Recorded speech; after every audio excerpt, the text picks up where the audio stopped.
특종과 이슈에 강한 기자들 산업부 박지은입니다. 미국의 최대 쇼핑데이죠. 블랙 프라이데이가 시작됐습니다.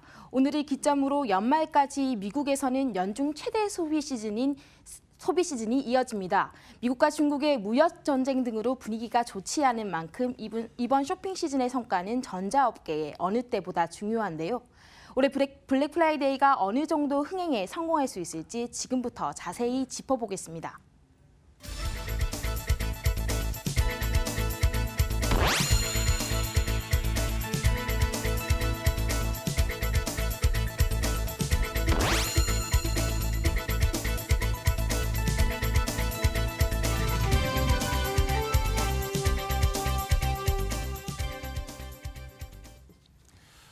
예, 많은 분들이 관심 있고 또 기다리셨을 블랙 프라이데이 얘기해 보도록 하겠습니다. 아무래도 뭐 우리나라에서도 이제 불프 얘기 많이 하면서 익숙해지셨을 것 같은데요.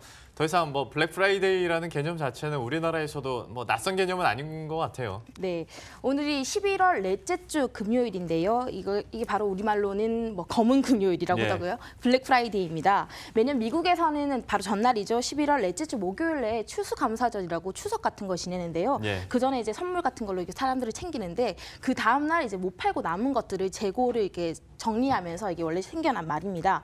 그래서 이제 그 싸게 이제 재고 정리에 들어가는 걸 이제 블랙 프라이데이라고 하는데요. 미국에서는 이제 장부를 기재할 때 적자가 발생하면 이렇게 빨간색으로 기재를 하고요. 흑자가 발생하면 검정색 잉크를 쓴다고 합니다. 그래서 흑자로 돌아서는 날이다. 이런 뜻에서 블랙 프라이데이라고 일컫는다고 합니다.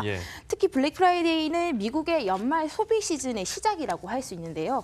일단 블랙 프라이데이가 끝나면 바로 사이버 먼데이가 시작됩니다. 추수감사절 연휴 이후 오는 첫 월요일을 뜻하는데요. 이날은 블랙 프라이데이 날 행사 때 다 못 팔았던 물건들을 온라인 쇼핑 업체들이 이제 팔면서 시작됐다고 합니다. 2005년에 이제 전미 유통연맹이 대대적으로 이렇게 홍보에 나서면서 생겨난 말이라고 하고요.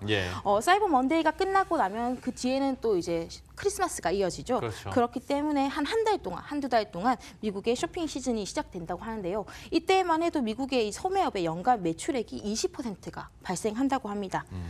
뭐 이제는 이제 블랙 프라이데이 사실 사전 이벤트로부터 해서 11월부터 소비 시즌이 이제 12월까지 계속 시작되고 또 마친다고 생각하면 되실 것 같은데 사실 흥행이야 뭐 항상 하긴 하지만 경기에 따라서 약간의 차이는 좀 있을 것 같아요. 올해는 워낙 이제 경기가 안 좋다라는 얘기도 많이 나오는데 좀 흥행 성적은 어떻게 전망되고 있습니까?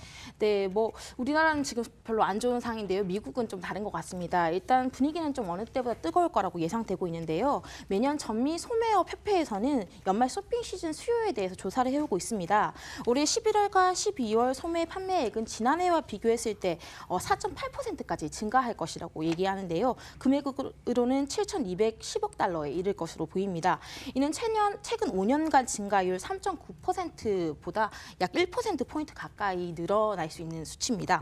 이렇게 소비 심리가 좋아진 것은 미국의 고용 창출이 계속되고 있고 임금 상승 속도도 빨라졌기 때문인데요. 실제 미국의 그 신규 고용을 보면요. 25만 건으로 그 시장의 기대치보다 훨씬 높았고요. 실업률은 3.7%로 1969년 12월 이후로 가장 낮았다고 합니다.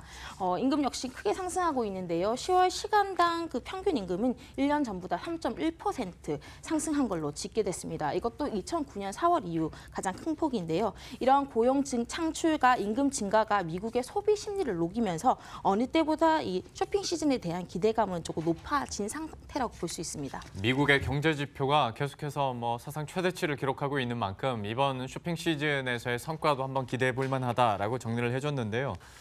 이 기간 동안에 가장 많이 팔리는 품목 보면 뭐 예를 들어서 대형 TV랄지 이런 가전제품이 많지 않습니까? 그래서 언제나 IT 업계에서는 블랙 프라이데이 이 시즌, 소비 시즌이 중요하게 여겨질 텐데 특히 올해는 좀 더 중요하다고 들었어요. 그 이유가 뭡니까? 네, 사실 미중 그 무역 전쟁이나 스마트폰 판매 부진 등의 소식이 이어지면서 전기전자 전반 업계의 분위기는 좋지 않았습니다.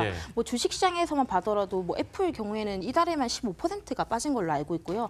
그 영향으로 다른 뭐 기술주들도 같이 영향을 받고 있고요. 한국에서는 또 반도체 업황 우려 등으로 삼성전자, SK하이닉스 역시 좋지 않은 종목들이 좋지 않았는데요. 때문에 이번 쇼핑 시즌의 성과가 내년 1분기에 전자업계의 분위기를 좌우할 수 있다고 합니다. 예. 그 전문가 얘기 같이 한번 들어보겠습니다. 미중 무역 분쟁 관련한 우려라든지 아이폰 판매 관련한 우려가 좀 많이 부각되고 있는 시점이기 때문에 올해 미국의 연말 쇼핑 시즌의 성과는 더 큰 의미를 가질 것 같은데요. 전미 소매협회가 좀 낙관적인 전망을 하고 있는데 실제로 연말 쇼핑 시즌 성과가 긍정적이라면 아이폰 판매에 집중된 우려가 완화되는 계기가 될 것이고 IT 세트 전반적으로 양호한 재고 조정이 이루어지게 되고요. 그렇게 되면 내년 1분기에는 갤럭시 S10 조기 출시 효과와 더불어서 트리플 카메라, 5G, 폴더블 같은 새로운 또 기술 트렌드가 부각될 것이기 때문에 그 애플의 판매 부진이나 가이던스 하향으로 인해서 시장에서는 애플의 주가가 계속 좀 하향세를 기록하고 있는데 이번 블랙 프라이데이가 다시 한번 좀 분위기 전환을 할 수 있는 계기가 될 수 있을지도 지켜보도록 하겠고요. 애플뿐만 아니라 국내 기업에서도 삼성전자나 LG전자도 이런 대형 쇼핑 이제 시즌에 동참을 할 텐데 구체적으로 어떤 제품들이 특히 세일을 많이 하나요? 네, 삼성과 LG는 이번 블랙 프라이데이에 TV를 전면으로 내세웠습니다. 예. 미국은 세계 TV 시장의 트렌드를 주도하는 이제 프리미엄 TV 시장이죠.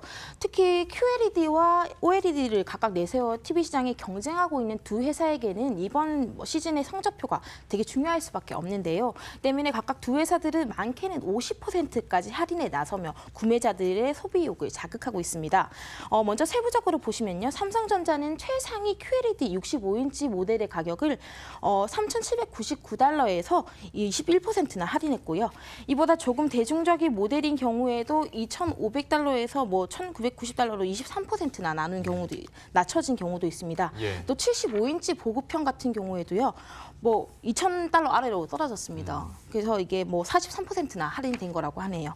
LG전자 역시 마찬가지인데요. 65인치 OLED 모델의 가격을 $3,499에서 $2,699로 23%나 할인했고요.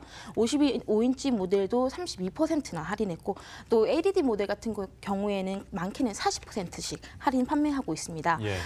특히 삼성전자와 LG전자는 올해 중국 강군제에서 좋지 못한 성적을 냈습니다. 예. 일단 주요 전자제품들의 가격 경쟁력이 많이 떨어진 상태에서 그나마 주도하고 있던 스마트폰 시장에서마저도 중국에게 점유율을 많이 뺏긴 상태인데요. 실제 강군제 기간 중 스마트폰 판매액 순위를 보면요. 삼성전자는 8위에 그쳤습니다. 또 외국 브랜드의 전체 매출 순위에서도 애플과 필립스에 밀리며 삼성전자는 밀리는 모습을 보였는데요. LG 같은 경우에는 순위권 안에도 좀 들어가지 못하는 모습을 보였습니다. 근데 이제 미국은 중국과 달리 이제 프리미엄 시장이잖아요. 그렇다 예. 보니까 특히 프리미엄 스마트폰 그리고 프리미엄 가전에 초점을 맞추고 있는 삼성과 LG에게는 어느 때보다 블랙 프라이데이 성적표가 중요하다고 생각할 수 있습니다. 예, 어떤 성적을 거둘지도 한번 지켜보도록 하겠고요. 저희가 앞에서 얘기를 했었던 애플 얘기도 잠깐 해보도록 할 텐데 애플 같은 경우에 가격 정책이 약간 부동의 가격 정책 이런데 이번에는 그래도 할인 소식이 들려오는 것 같더라고요. 네, 사실 애플은 그동안은 좀 할인에 소극적인 업체로 알려졌는데요. 일단 오늘부터 26일까지 애플 쇼핑데이 이벤트를 이제 개최한다고 합니다. 실시하는 걸로 알려졌고요. 그 전부터 이제 프로모션 소식들이 좀 들려오고 있었는데요. 일단 월마트는 아이폰 XS 신제품인데요. 예. 아이폰 XS나 10R을 구매하는 고객에게 $300의 기프트 카드를 제공하고 또 다른 소매점 역시 $250의 기프트 카드를 내세우기도 했고요. AT&T 같은 경우에는 아이폰 신제품 시리즈를 하나 구매하면 나머지 하나는 $700 그러니까 거의 70만 원인가요? 할인이 예. 되는 그런 행사도 진행한다고 합니다. 그러니까 가격 자체를 떨어뜨리기보다 기프티콘을 준달지 아니면 다른 제품의 가격을 좀 할인해주는 행사를 하고 있는데요. 역시도 또 어떻게 애플이 분위기 전환을 하면서 실적 매출 증가에 도움을 받을 수 있을지 지켜보도록 하겠고요. 저희가 앞에서 블랙 프라이데이 얘기 그리고 직구 얘기도 했는데 여전히 아직도 잘 모르거나 아니면 부탁되고 싸니까 그냥 클릭하시는 분들도 계실 거란 말이죠. 주의사항 몇 가지만 정리해 주시죠. 네, 제일 중요한 건 일단 그 구매한 제품이 통관 불가 상품인지를 먼저 알아봐야 되는 거예요. 그래야겠네요. 네, 예. 샀는데 못 들어오면 네. 안 되니까요. 그리고 또 직구를 하는 게 당연히 가격 때문이겠죠. 근데 뭐 부대 비용 같은 거, 배송료나 이런 거를 다 따져봤을 때 이게 싼지 비싼지를 따져봐야 됩니다. 그래서 예. 관세, 배송료 그리고 부가세를 꼭 짚어봐야 되고요. 마지막으로 제일 중요한 게 이제 AS. 뭐 가전제품 같은 경우에는 뭐 10년도 쓰는데 AS가 안 되면 안 되잖아요. 네. 그래서 이게 모든 나라 공통으로 AS를 받을 수 있는 상품인지도 좀 꼼꼼히 살펴봐야 되겠습니다.